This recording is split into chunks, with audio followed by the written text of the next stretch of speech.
What's up, everybody? Welcome back to another episode of FTB Unstable. Oh yeah. So guys, what we're doing right now is we're changing out the layout of the base. You know, last episode I was talking about we lost all of our cobblestone because I was gonna chisel the cobblestone. I guess we're out of water.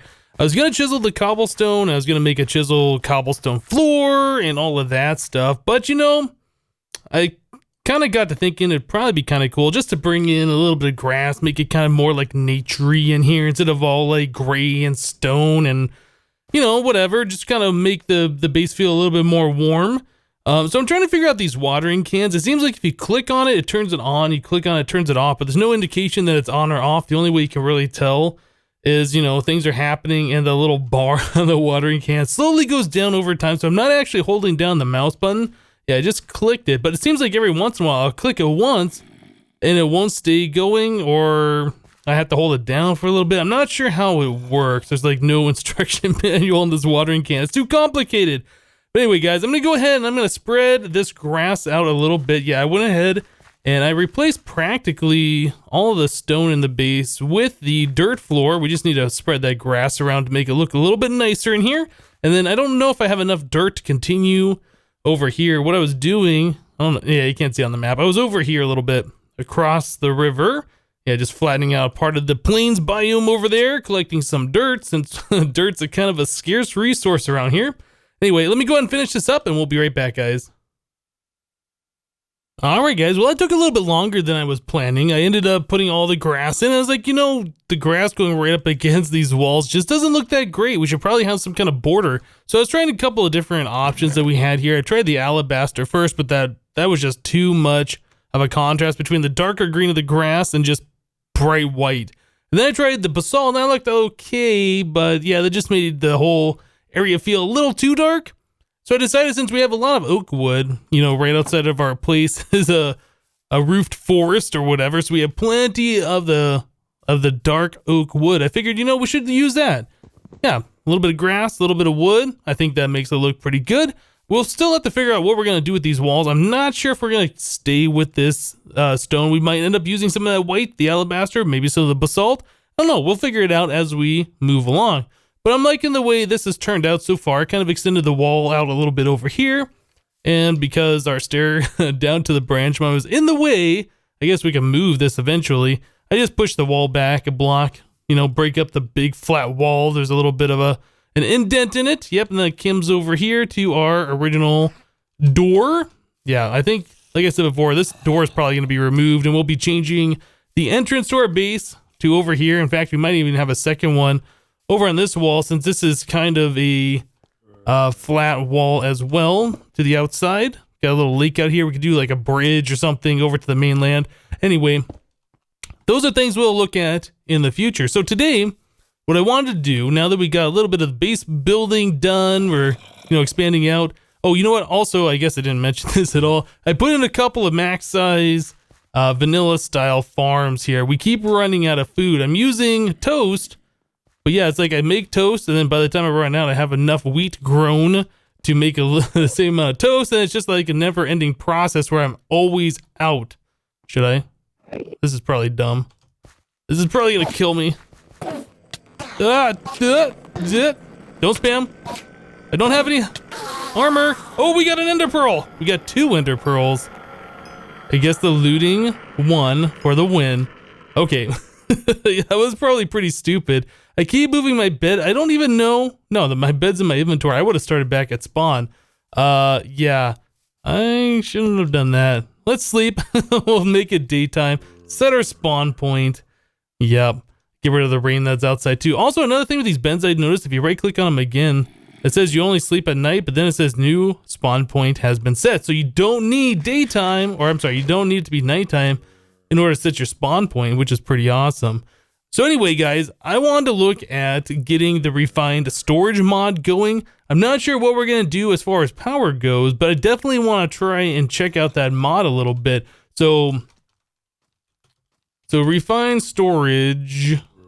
Yeah, it's weird. Sometimes you can type in the space and then it like makes the mods disappear, or the items in the mod disappear. Like, I guess storage without the space shows everything, but with the space, I'm not sure why it does that. Maybe that's the mod refined that starts with refined and then anything that has the word storage in it. I guess that's probably what it's doing.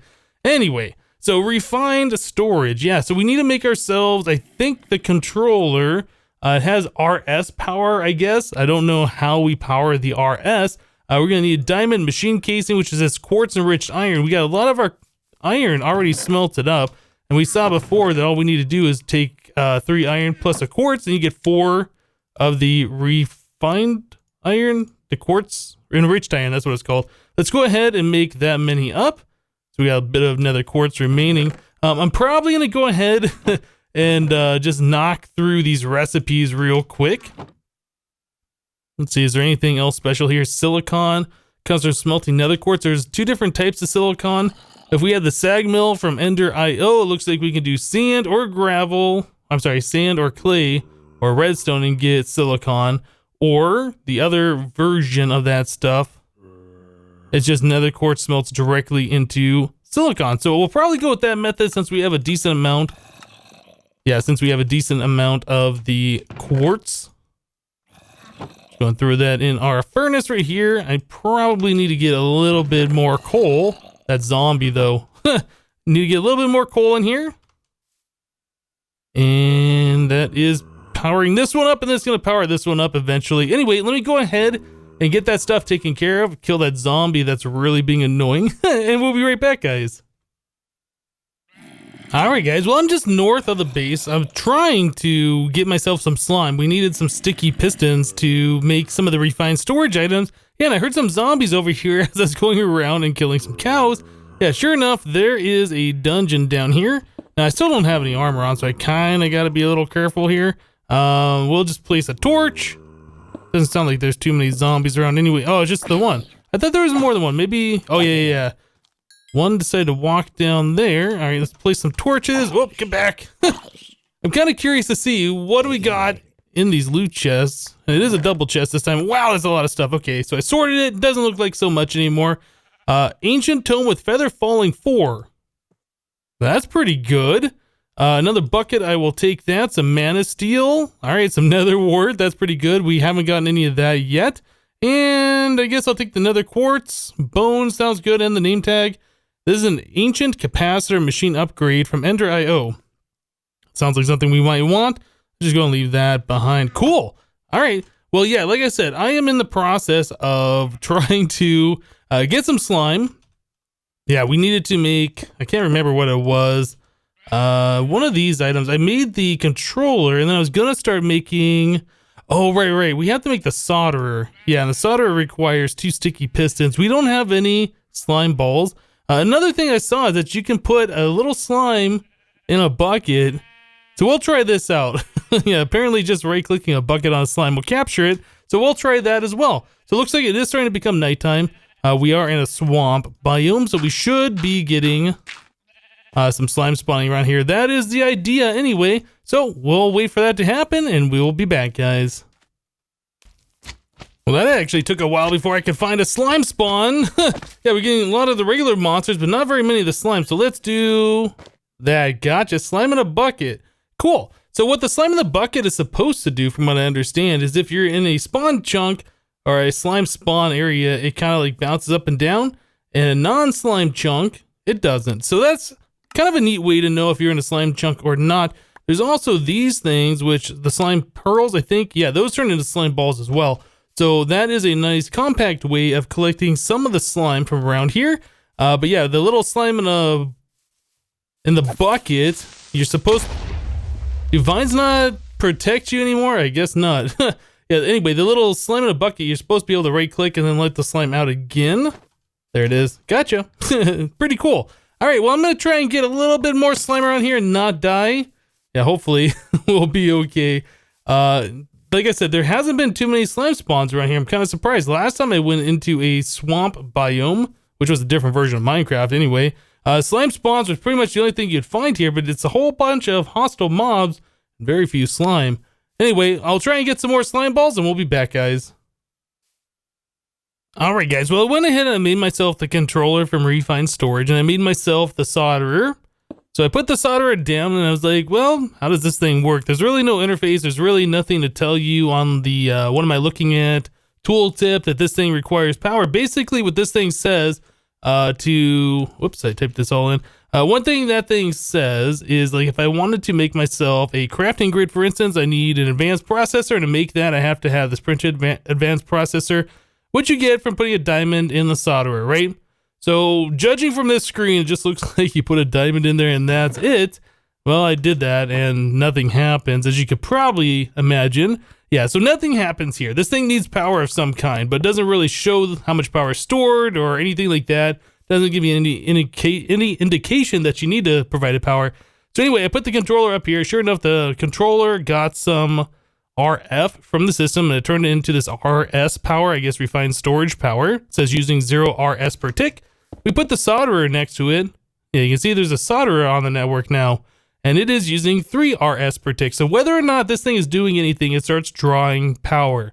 That's why I have it broken right now, because we're not doing anything with it. I don't want to waste all of our power. Now, another thing I noticed, the generator, the crusher, and the furnace, all of these machines from extra utilities too, yeah, even if you fill them all up with power, and then the chunk unloads or you log out and come back, all the power's gone. They don't retain their power. So yeah, that's kind of a problem with these machines. We might move on to something different here pretty soon. I'm tired of having to put a lot of coal in here, fill up all the machine's power, leave, come back, or, log out, log back in, and all that power is then gone. Quite frustrating.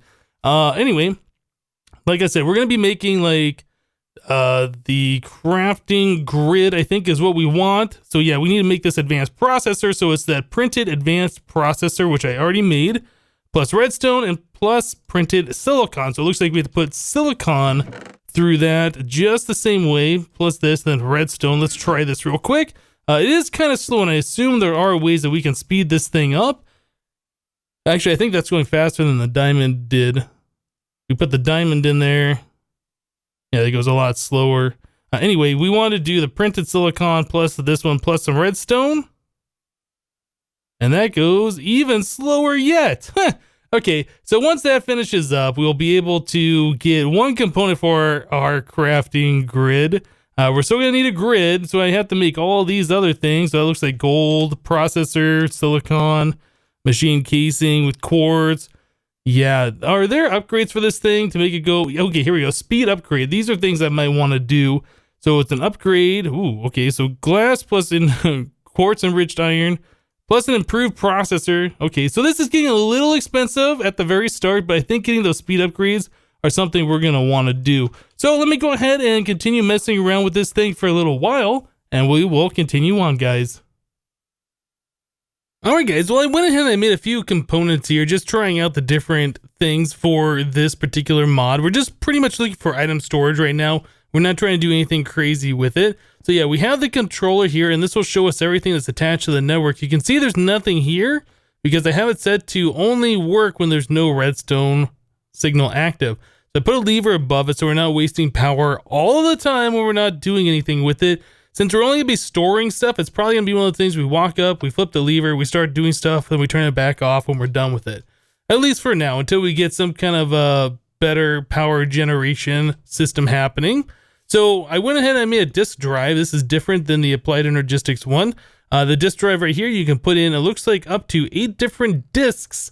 Yep, and the way this seems to work, let's go and get rid of this thing, and let's take one of these disks out. So the way that this seems to work, if we turn on the system, we can see the disk drive with 0 RS per tick. If we put in 1 disk, and then we come up here, it's using 1 RS per tick. So we put in 2, it does 2, etc., etc. And I would imagine, I haven't tested this yet, I've only made the 1K storage disks. I would imagine if you use like, the 4 or the 8K or 16 or whatever, it's still only going to be 1 RS per tick for a disk in there. I assume that's how that's going to work. I don't know. So anyway, we have enough storage capacity for a little bit of stuff anyway, so we can turn this thing back on. And let's put the crafting grid here so we can see the stuff that's in the network. Oh, whoops, do that. All right, so there is our terminal. Looks just like an Applied Energistics one, right? So we can go ahead and just dump everything that we want in there. No big deal. So on and so forth. I think we can fit up to 64. I don't know if that's limited. It says storage 176 out of 1,000. I don't know if this is limited to a certain amount of items, or if this is limited to only holding 63 items, 63 unique items. I don't know. What's kind of cool though is it's got like this little storage meter here, and it tells you how much % full you are, and that changes when you add another disk in there, obviously. So yeah, that's kind of neat. I like the way this thing is working. So I'm going to go ahead and take all of our stuff. We're going to dump it into here. We're probably going to have to find a better generator or something at least that's going to store power and retain it when we leave the chunk or log out or things like that, just so we're not wasting power as often. So I'm going to go ahead and check out a few more things here, and we'll be right back, guys. Alright guys, so last time we were talking about these simple generators, and I decided to build a couple of them. There were a few different options for generators. We had the furnace, the ender, the culinary, and the lava generator. If we had a way to produce lava, this would probably be a good way to go. I haven't tried this to see how well it does or how poorly it does. You know, this might not even be a bad one just to have as a backup just in case, because I can always go down into the mines, right? And there's always lava around, so that might be something I make just to have around. But anyway, I made the furnace generator right here, and that's what the interface looks like. It's got internal storage, so you can just drop a piece of coal in there or something, anything that burns in a furnace, I would imagine. Drop a piece of coal in there and it should start doing some stuff, although now it looks like this one's broken. Why is it not doing anything? I put a piece of coal in there. I don't know, the first time I did that, let me just see, is there anything happening in these machines? No. Alright, so the first time I placed this furnace generator down, I placed a piece of coal in here and it said like 12 seconds or 32 seconds or something. And it was making 64 RF per tick or 32 RF per tick. Anyway, I had a little countdown showing, you know, that I was producing power. And yeah, we could see the internal capacity going up. Well, this time I did it and nothing happened. So I don't know if there's just like some kind of delay in the interface or whatever. I made another one over here, a culinary generator, and this is what we're using to power our refined storage system. That's using 6 RS per tick, which I think is the same thing as RF per tick. But anyway, so the way this one works, the interface, you can see there's some storage in there. You drop some food into this machine. Yep, and then it starts providing power. It's got the internal power storage just like the other thing. So this is another machine, which is kind of odd. So let's go and break it. Right here, we should see that it's starting to use power, right? We put the culinary generator back. We're still using power. If I drop a piece of toast from Pam's Harvest Craft in there, let me just grab one, right like that. Okay, so the toast is in there. It doesn't say it's making any RF per tick. Doesn't give us a timer, and this internal capacity isn't doing anything. Yet if we come over here, we can see that this is completely full. I'm not using power anymore. So I'm not sure what the deal is. I did this before and I was like, well, that doesn't look right. And then like 5 minutes later, I came back. There was an internal power storage here, but it wasn't draining it. Yet this thing was being full. So I think there might be some kind of a power glitch thing happening. I'll have to see if logging out, logging back in fixes this, or just putting in one piece of toast makes it power our controller for forever. Either way, that's going to be pretty cool. Obviously, that'll be something that will be fixed in the future, but since this is an unstable mod pack, I'm fine with using little problems like that, especially for powering our storage system. But yeah, I went ahead and got rid of the chest. Everything we have is now in our refined storage system. And I did upgrade our disks to 4K ones. So you put 3 of the 1K components together to make a 4K, and those hold 4,000. Each of the 1K hold 1,000. So you get an additional bonus of 1,000 inventory for making the 4Ks. I assume it's the same thing when you upgrade to the 16 and the, I guess, eventually the 64s. But yeah, that's pretty awesome. I do like that. Well, since the extra utilities machine seems to be losing all of the power when we log out and log back in, or when we leave the chunk and the chunk unloads and then reloads again, I decided it'd be a good idea to make some of these capacitor banks from Ender.io. These aren't so bad to make in this particular mod pack. In fact, it's just a little bit of copper, some gold nuggets. In fact, let's take a look right here. Yeah, we just need 4 of these basic capacitors, some redstone copper. It says 9 for some reason. It's just 1 copper bar. And then some gold nuggets for that. Just some iron and then a redstone block. So a little bit of redstone, a little bit of iron, a little bit of copper and gold. It's not so bad. I ended up making 2 for over here, and then I have 1 over here. I kind of wanted to see this culinary generator, what it was actually making, since this interface doesn't really update when I put in the toast. So it makes 32 RF per tick, as you would expect, as it says right there on the thing. There is no little timer, and we can see right here on the front of our capacitor bank that it is doing 32 RF per tick. So it does make, I think, around 30,000 RF per one piece of toast, which is not so bad at all. Yeah, and then we can just use the power or whatever when we need to get to our items. Otherwise, the power will be stored right here. So I think that's a pretty decent solution for right now. I was trying to figure out different ways that we can make power in this mod pack, and there aren't a whole lot, to be honest. There is the solar Flux Reborn mod, but it looks like all the solar panels have been disabled for some reason. I think somebody had mentioned in the comments or on my Twitch channel or something that there is a configuration setting that you can enable them again. But yeah, for whatever reason, they are turned off, and I don't know why. But yeah, so our power options are pretty limited. There's also the advanced generators mod, I think. Yeah, this is one that I haven't touched yet, but I don't think we need to make this kind of a crazy setup. I don't really know much about it. I know there's a whole bunch of different blocks, and you can make a whole lot of different types of power out of this thing. I don't think we're quite there yet. Our power needs haven't exceeded what we're already making. But yeah, when we get to that point where we need to get a lot more power, we'll definitely be checking out that mod. But for right now, I think this is going to work just fine. Every time we log in, log back in, though, we lose the 12,000 RF in this one, and about the same in this one, 12,000 RF. So yeah, that's kind of a problem, I guess, but whatever. We'll deal with it, and I'm sure that will get better once Unstable updates and these mods get future updates and things like that. But yeah, guys, I think that's going to do it for this episode of Unstable. I hope you guys liked the episode. Hope you guys like checking out some of this refined storage stuff. I know I was pretty interested in checking it out myself. And yeah, it works just like Applied Energistics. I'm pretty happy about that. That was one of the things I was kind of fearful about moving beyond 1.7 modded Minecraft, is that there's not going to be some kind of like an all-inclusive digital storage, but it looks like that problem is solved.